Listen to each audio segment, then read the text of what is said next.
Deficit calf raise, pretty simple. I create a deficit, I do a calf raise.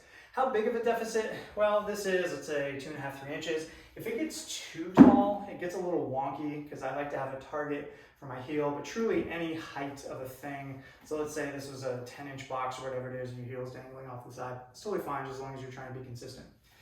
So as far as what I'm trying to do and capitalize here is my ordinary calf raise is probably going to be from here to here, and I get strong through this middle range.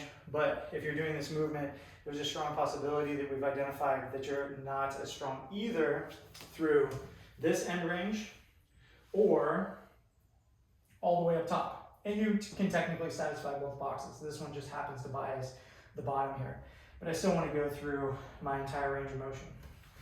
In doing so, it's also very tempting to bounce through your calf raises, to do them quickly, to miss the range, and your goal is to just own the movement, okay?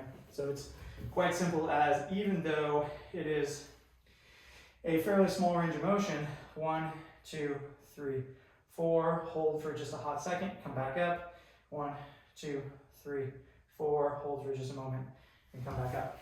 It's kind of hard to see, it's not really in view, but I'm hanging on to these bars, so I don't want balance to be part of this. I don't necessarily want to just be out here in space trying to balance as I do this.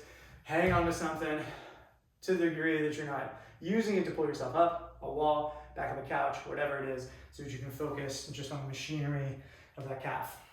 Other than that, pretty simple. You could add load with this in time, but it would be better to absolutely dominate the movement, absolutely own each and every rep, and be perfect before you grab maybe 5 or 10 pounds.